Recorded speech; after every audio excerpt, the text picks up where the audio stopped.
Hey y'all, it's Amanda and this is my Texas Zone 8 garden, and today I'm going to be talking about all of my suggested must-have seed starting supplies.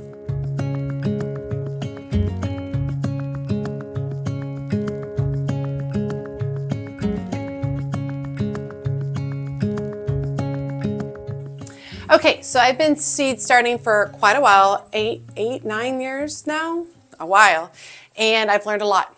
Totally learned a lot. I have also evolved over time with my seed starting supplies. I've become less picky and more focused on functionality and more focused on cost. So all the supplies I'm going to be talking about today are supplies that I feel are absolutely necessary, but they're all budget friendly. Okay. So before you go buy every single thing you need for seed starting, I suggest starting very simply. Just buy a few very basic products, try out seed starting, and decide if you actually like it. Because I feel like a lot of people discover over time that it's extremely time consuming, which I don't necessarily mind, especially in the winter months. I love doing all that. And it can be really expensive if you're really investing a lot in the seed starting supplies. All the supplies you're going to see are supplies that I have invested in over multiple years. I did not go buy everything at once.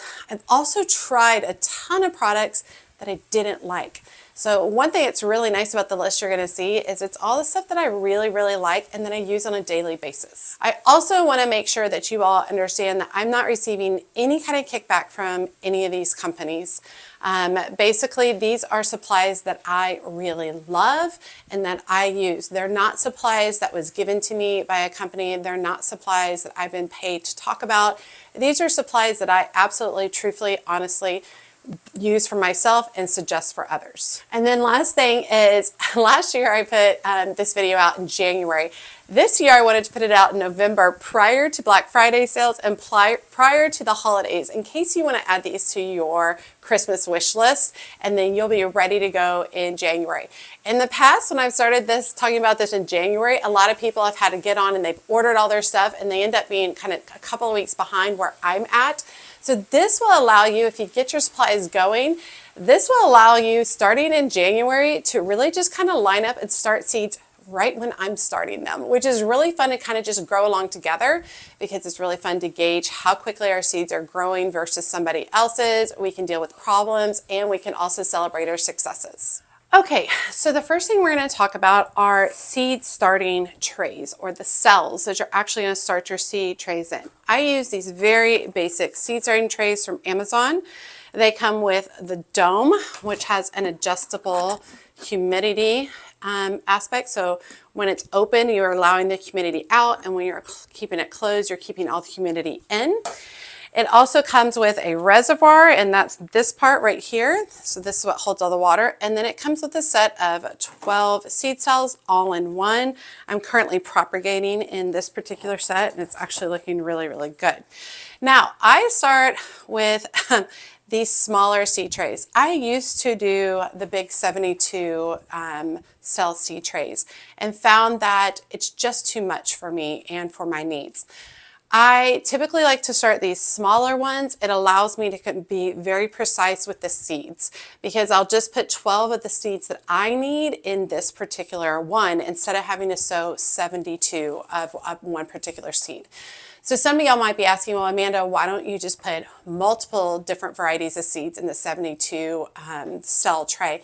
The reason behind that is that most seeds need different amount of humidity, different amount of heat, certain amount of days for germination. Some take longer, some take a short amount of time. It also exposes all those seeds to any kind of fungus that one of the seeds might develop. So I really like to work in smaller little batches, which is more appropriate for myself as a small home gardener. Now, the set typically comes in sets of 5 or 6 or 10. I think I have about 30 is what I kind of stick to, which works for me. It also comes with sets of tools, which is really nice. These little tools, it's little scoops, little daubers. I have heard some comments that they find it hard to pull the seedlings out.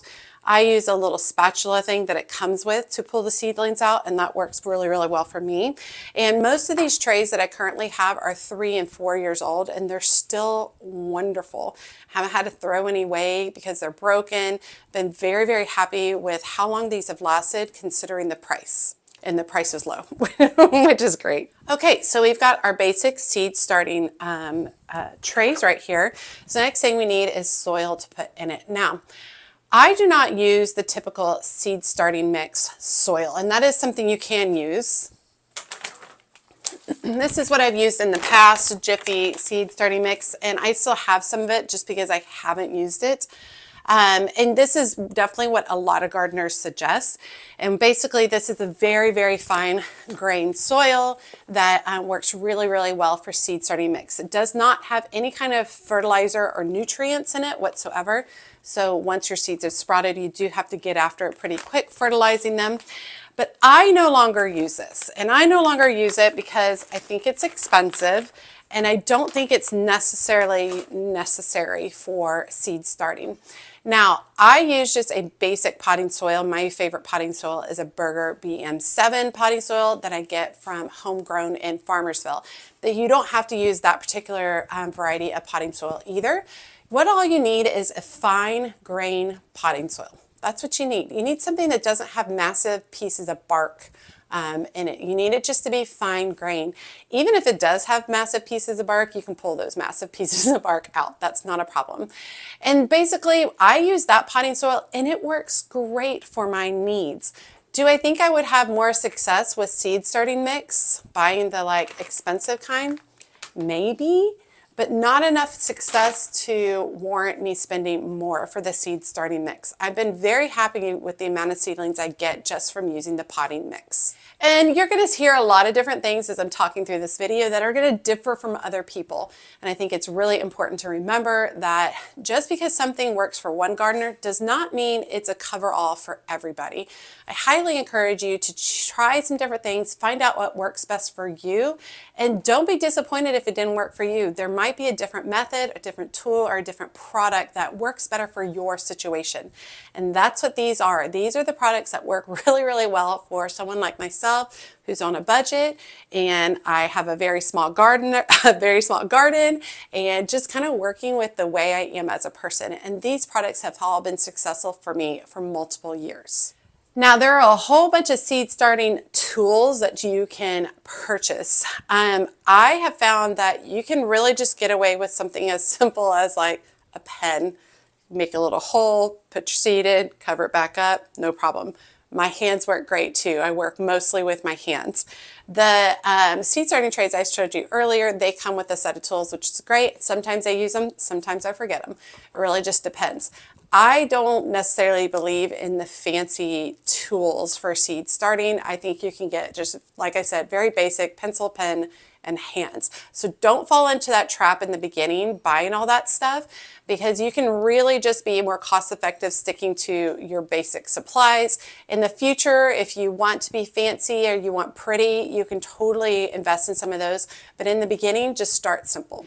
Now, the most common question I get about seed starting supplies is, what lights do you use, Amanda? What are the lights? What lights do I buy? And I completely agree that that is probably the most confusing aspect of starting seed lights.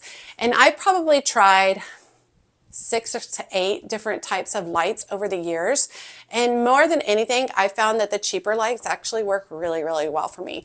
I don't buy the fancy grow lights. Anything that's termed grow lights, I don't buy.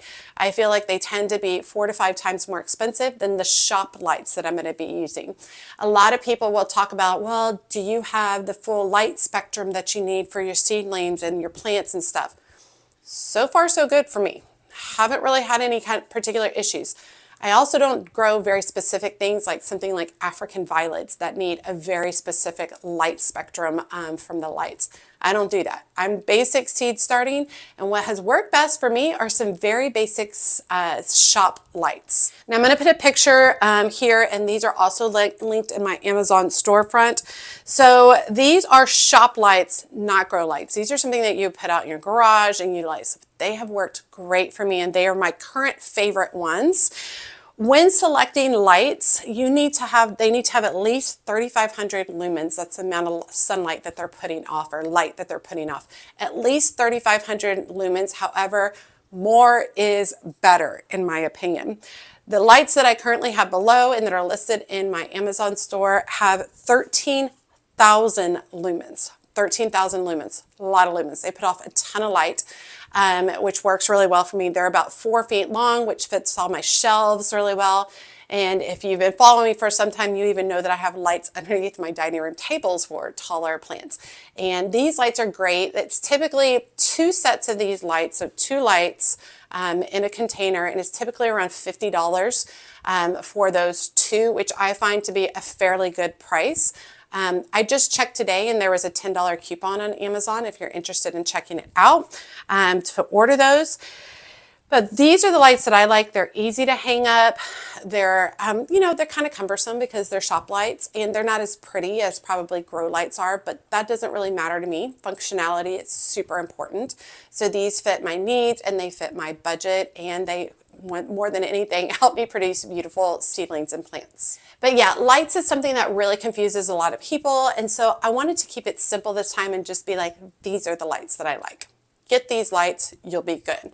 Now, I think it's really important to remember that when you have these shop lights for growing seedlings, they need to be on minimum 14 hours a day, actually minimum 12 hours. Mine are on 16 hours a day. It has to be on a significant amount of time to get seed starting. The basic 8 to 10 hours is not going to work. So that is something to consider. I have mine set up to timers. So I have them set up to my echoes, and they come on at a particular time and they go off at a particular time.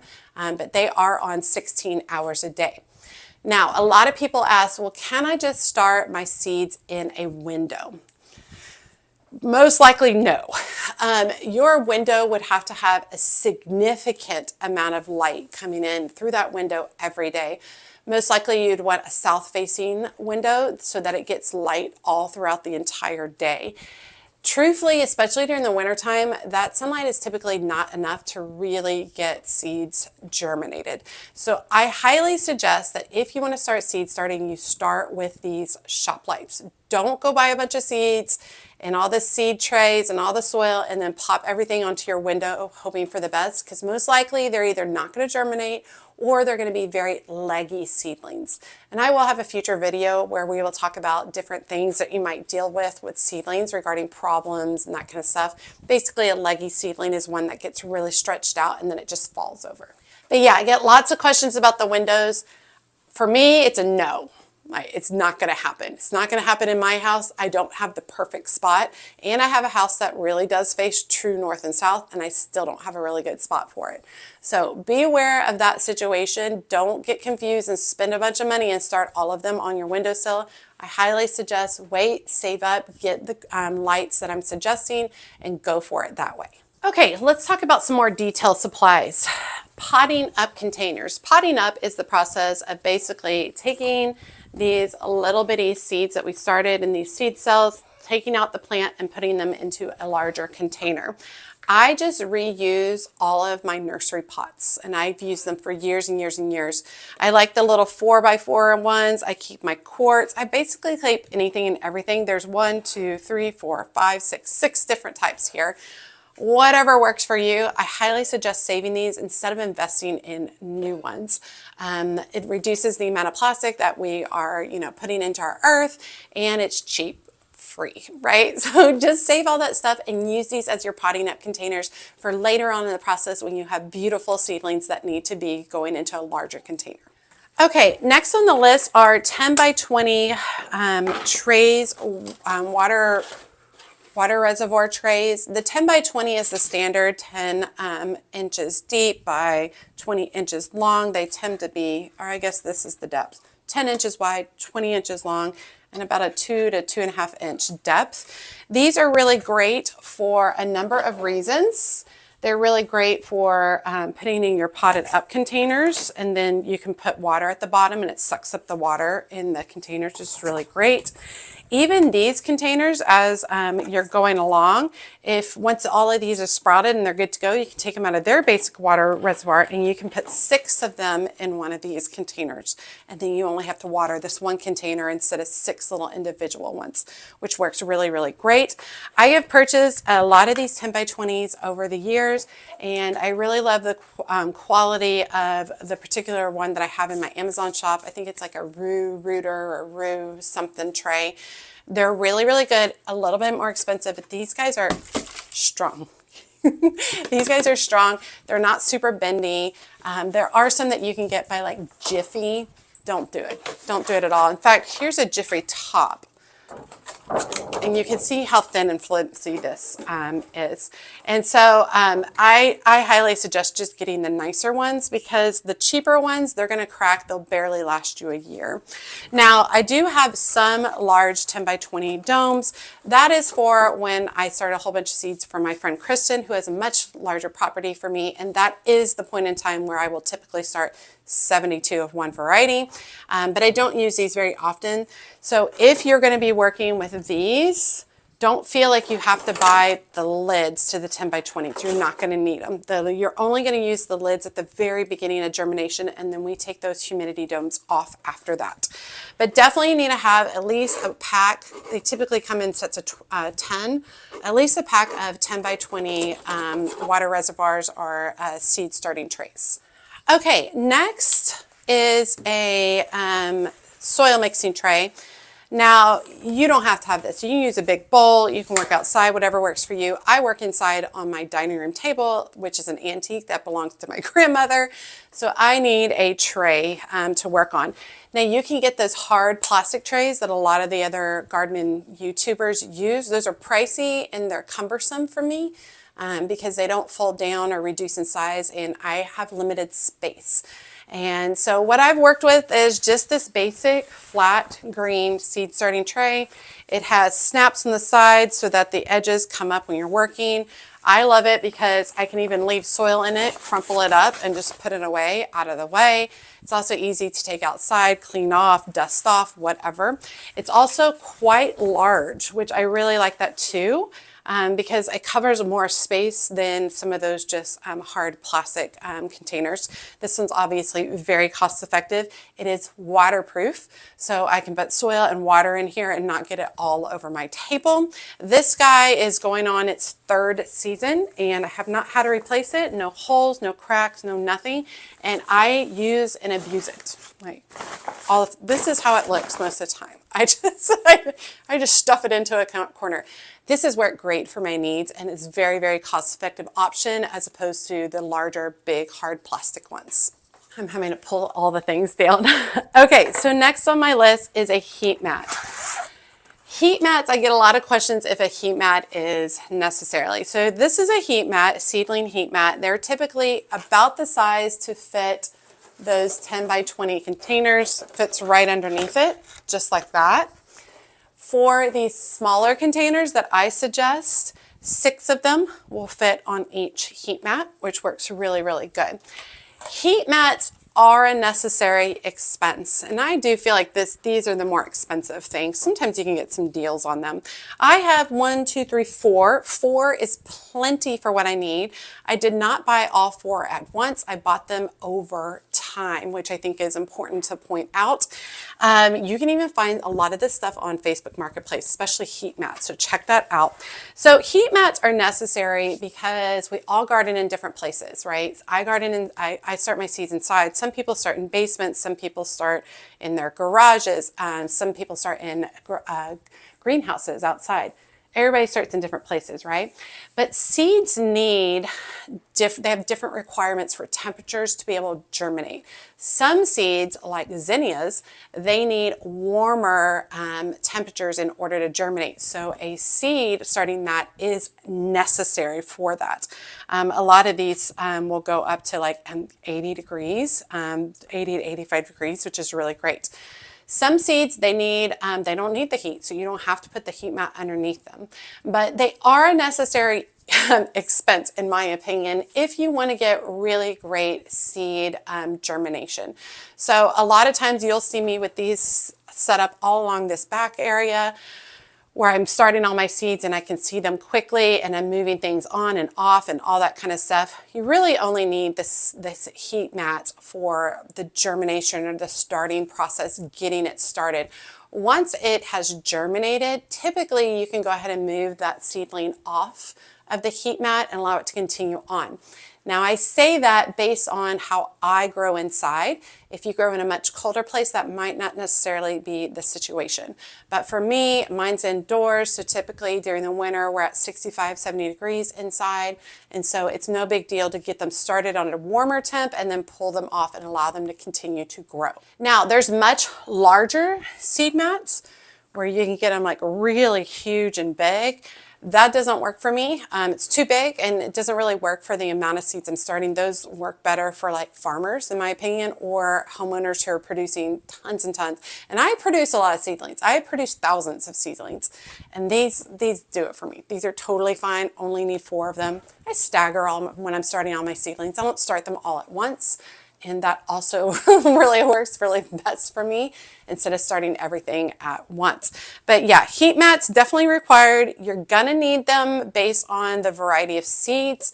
If you don't want to expend the money on the heat mat, then make sure the seeds that you select to start don't need warmth in order to germinate. Okay, a couple of odds and ends that I use as well. I have sticky traps, and I use these to deal with fungus gnats, which are a necessary evil with seed starting. I don't boil my soil to start off with because I just don't want to. It's an extra it's an extra step that I don't deal with. And so I use sticky traps all over on all my seedlings, and these work really great to keep the fungus gnat population down, which is really nice. I also like to use just a basic plastic label. I will use multiple sides, so a lot of times you'll see one variety of seedling on one side and a different variety on the other. So I like to use them multiple times to label my seeds before I get rid of them. I also like these bamboo skewer picks. These are actually for like hors d'oeuvres and appetizers. And they have this cool little loop on the top, and this little loop comes undone, and you can wrap it around a tall seedling that might fall over and use it as a little mini seedling stake. You get like 1,000 of these in one, so you'll only have to ever buy one container ever. Or maybe you go in with friends to get some of these, which would work as well. And then the last one is my favorite fertilizer, which is Alaskan fish emulsion fertilizer. And this is a concentrated fertilizer that you water down, and you water your seedlings with it. It works great. Smells terrible, but works awesome. Several of y'all told me I need to try Super Thrive. So once I am finished with the Alaskan fish emulsion, I will move to Super Thrive. It doesn't smell as bad. It still smells pretty stinky, but not as bad, which is great. Either of those would be awesome. I'm sure there's other concentrated fertilizers that work really great for seedlings. This is just what works best for me. Okay. So that's a little bit on the supplies.